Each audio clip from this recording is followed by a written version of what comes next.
आज की इस वीडियो में हम बात करेंगे 13 जुलाई के मकर राशि फल के बारे में और साथ ही बताएंगे 13 जुलाई को सावन का दूसरा सोमवार कैसे करें शिव की पूजा। दैनिक राशिफल चंद्र ग्रहण की गणना पर आधारित है। राशिफल निकालते समय पंचांग की गणना और सटीक खगोलीय विश्लेषण किया जाता है। हमारे इस दैनिक राशिफल में सभी 12 राशियों का भविष्यफल बताया जाता है। इस राशिफल को देखकर आप अपनी दैनिक योजनाओं को सफल बनाने में कामयाब रहेंगे।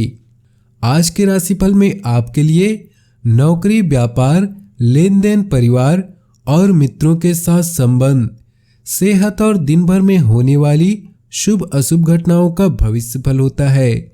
शुरुआत करते हैं आज के पंचांग से। 13 जुलाई 2020 दिन सोमवार, श्रावण मास के कृष्ण पक्ष के अष्टमी तिथि शाम 6:09 तक रहेगी। उसके पश्चात नवमी तिथि आरंभ हो जाएगी।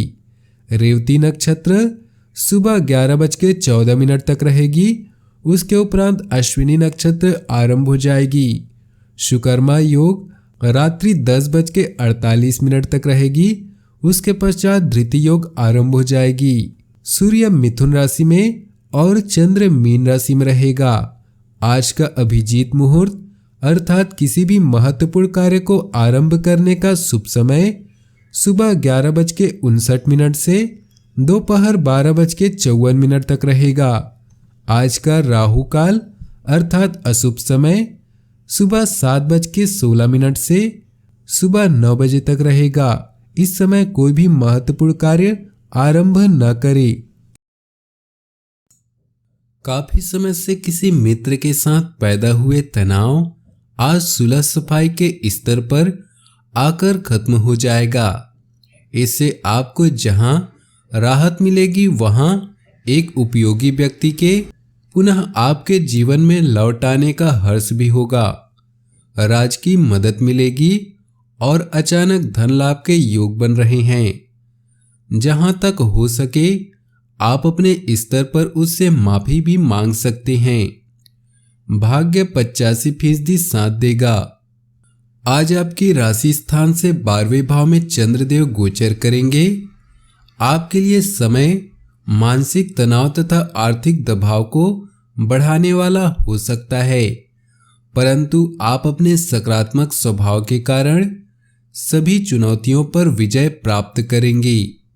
अपने परिवार और दोस्तों के साथ आज कोई प्लान बनाएं। कोई महत्वपूर्ण निर्णय जैसे किसी कॉन्ट्रैक्ट या कानूनी मामले से संबंधित लेने के लिए आपको शायद ध्यान देने की जरूरत है। अपने जीवन साथी या किसी महत्वपूर्ण व्यक्ति के साथ कला या संगीत के प्रति अपना उत्साह साझा करें। आज का दिन आध्यात्मिक रूप से बेहद प्रबल है, इसलिए आज अपने दिमाग की जगह दिल की सुने। किसी की मदद करना सबसे बेहतरीन चीज है। इससे संतुष्टि और अनुभव प्राप्त होता है। आज असफल होने की संभावना बहुत ही कम है। जीवन में की गई सबसे बड़ी गलती ही आपको विजयी बनाने में मदद करती है। प्यार और परिवार की बात करें तो पारिवारिक सदस्यों की तरफ से आपको कुछ अप्रिय समाचार प्राप्त हो सकते हैं। आपके द्वारा परिजनों को की गई सहायता पारिवारिक रिश्तों को मजबूत करेगी। पारिवारिक खर्चों पर नियंत्रण बना रहेगा। कोई भी निर्णय बहुत सोच समझ कर ले। घर परिवार की सभी समस्याओं का समाधान धैर्य के साथ ढूंढने में कामयाब होंगे। छोटी आवश्यक यात्राएं कष्टप्रद हो सकती है। आपकी सोच के कारण आप सहयोगियों, पड़ोसियों और अपने शिक्षकों के बीच तारीफ का पात्र बन रहे हैं। इसके साथ ही अपने पार्टनर के साथ भी आपकी अच्छी ट्यूनिंग है। साथ मिलकर किसी यात्रा की योजना बनाएं और किसी रोमांटिक सैर पर निकल जाएं। आज आप किसी खास व्यक्ति के करिश्मा, शक्ति और सकारात्मकता से प्रभावित हो सकते हैं। अपने दिल की बातों को शेयर करें और इसके बाद परिणाम देखें। आपका प्यार आपसे पूरी तरह से प्रभावित है। उन्हें लुभाने के लिए आपका चार्म ही बहुत है। चाहत के इन लम्हों को एंजॉय करें। व्यवसाय, करियर और आर्थिक स्थिति की बात करें तो नकदी की समस्या का समाधान ढूंढने का प्रयास रहेगा। अर्थ से संबंधित चिंताएं आपको कुछ व्यथित कर सकती हैं। व्यापार क्षेत्र में कुछ हानि होने की आशंका है, परंतु ये आपके अनुभव में वृद्धि करेगा। लंबी अवधि का निवेश आपके लिए लाभ का कारण बनेंगे। आज आपको अपने हर प्रयास का सकारात्मक परिणाम मिलेगा। बैंकिंग पेशेवर लोगों के लिए आज का दिन हानि वाला हो सकता है, इसलिए सावधान रहें। पिता या शिक्षकों पर आया संकट आपको भी प्रभावित करेगा और आपकी कोई खास यात्रा रद्द हो सकती है। स्थिरता और शांति दोनों आज आपको आकर्षित करेंगी। आज आप जो भी करेंगे उनमें आपको सफलता ही प्राप्त होगी। आध्यात्मिक विचार भी आपके दिन को एक नई दिशा दे सकते हैं। रहस्य और सरप्राइज जिंदगी की सबसे सुंदर चीज है।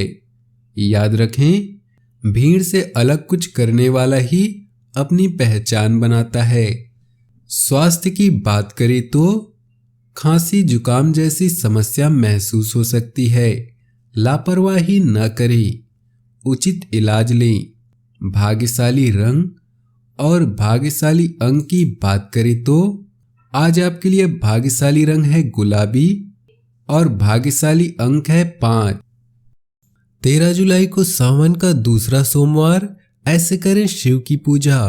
श्रावण का मास शिव पूजा, रुद्राभिषेक, दरिद्रता निवारक अनुष्ठान, मोक्ष प्राप्ति, आसुरी शक्तियों से निवृत्ति, भक्ति प्राप्ति तथा दैहिक, दैविक और भौतिक तीनों तापों से मुक्ति दिलाने के लिए श्रेष्ठ माना गया है।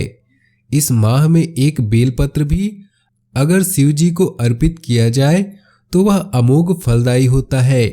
जिस प्रकार मकर राशि पर सूर्य के पहुंचने पर सभी देवी देवता, यक्ष आदि पृथ्वी पर आते हैं, उसी प्रकार कर्क राशिगत सूर्य में भी सभी देवता पृथ्वी पर आते हैं। ये सभी भगवान शिव की आराधना पृथ्वी पर करके अपना पुण्य बढ़ाते हैं। स्वयं भगवान विष्णु, ब्रह्मा, इंद्र, शिवगण आदि सभी श्रावण में पृथ्वी पर ही वास करते हैं और सभी अलग अलग रूपों में अनेकों प्रकार से शिव आराधना करते हैं। ऐसा माना जाता है कि इस माह में की गई शिव पूजा तत्काल शुभ फलदायी होती है। इसके पीछे स्वयं शिव का ही वरदान ही है। समुद्र मंथन के समय जब कालकूट नामक विष निकला तो उसके ताप से सभी देवता भयभीत हो गए। तीनों लोकों में त्राही त्राही मच गई। किसी के पास भी इसका निदान नहीं था। उस कालकूट विष से वायुमंडल प्रदूषित होने लगा, जिससे जनजीवन पर घोर संकट आ गया। तभी सभी देवी देवता भगवान शिव की शरण में गए और विष से मुक्ति दिलाने की प्रार्थना की। लोक कल्याण के लिए भोलेनाथ ने इस विष का पान कर लिया और उसे अपने गले में ही रोक लिया, जिसके प्रभाव से उनका गला नीला पड़ गया और वे नीलकंठ कहलाए। विष के ताप गर्मी से व्याकुल शिव तीनों लोकों में भ्रमण करने लगे, किंतु वायु की गति भी मंद पड़ गई थी, इसलिए उन्हें कहीं भी शांति नहीं मिली। अंत में वे पृथ्वी पर आए और पीपल के वृक्ष के पत्तों को चलता हुआ देख उसके नीचे बैठ गए, जहां कुछ शांति मिली। शिव के साथ ही सभी 33 करोड़ देवी देवता उस पीपल वृक्ष में अपनी शक्ति समाहित कर शिव को सुंदर छाया और जीवनदायिनी वायु प्रदान करने लगे। चंद्रमा ने अपनी पूर्ण शीतल शक्ति से शिव को शांति पहुंचाई, तो शेषनाग ने गले में लिपटकर उस कालकूट विष के दाहकत्व को कम करने में लग गए। देवराज इंद्र और गंगा मां देव निरंतर शिव शिष्य पर जल वर्षा करने लगे।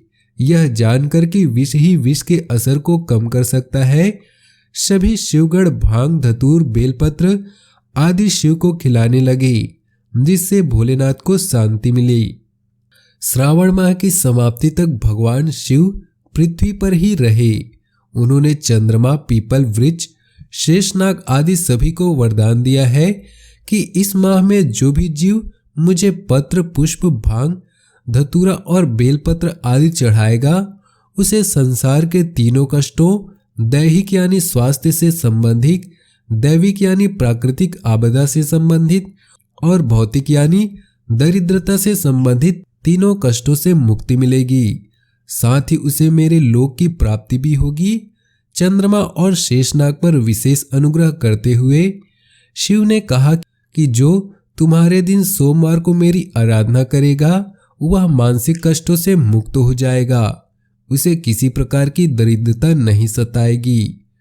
शेषनाग को शिव ने आशीर्वाद देते हुए कहा कि जो इस माह में नागों को दूध पिलाएगा उसे काल कभी नहीं सताएगा और उसकी वंश वृद्धि में कोई रुकावट नहीं आएगी, उसे सर्पदंश का भय नहीं रहेगा। गंगा माँ को भगवान शिव ने कहा, जो इस माह में गंगा जल मुझे अर्पित करेगा वह जीवन मरण के बंधन से मुक्त हो जाएगा। पीपल वृक्ष को आशीर्वाद देते हुए भोलेनाथ ने कहा कि तुम्हारी शीतल छाया में बैठकर मुझे असीम शांति मिली, इसलिए मेरा अंश तुम्हारे अंदर हमेशा विद्यमान रहेगा। जो तुम्हारी पूजा करेगा उसे मेरी पूजा का फल प्राप्त होगा। शिव के इसी वचन को सुनकर सभी देवों ने उन्हें भांग, धतूरा, बेलपत्र और गंगाजल अर्पित किया। इसलिए जो इस माह में शिव पर गंगाजल चढ़ाते हैं वे देवतुल्य होकर जीवन मरण के बंधन से मुक्त हो जाते हैं। मानसिक परेशानी, कुंडली में अशुभ चंद्र का दोष, मकान, वाहन का सुख और संतान से संबंधित चिंता शिव आराधना से दूर हो जाती है। इस माह में सर्पों को दूध पिलाने काल सर्प दोष से मुक्ति मिलती है और उसके वंश का विस्तार होता है। ओम नमः शिवाय, करालम महाकाल कालम कृपालम, ओम नमः शिवाय का जप करते हुए शिव आराधना करें। दोस्तों वीडियो अच्छा लगा हो तो वीडियो को लाइक कर दें, दोस्तों के साथ शेयर कर दें और नीचे दिए कमेंट बॉक्स में ओम नमः शिवाय जरूर लिखें। आपका दिन शुभ हो, मंगलमय हो।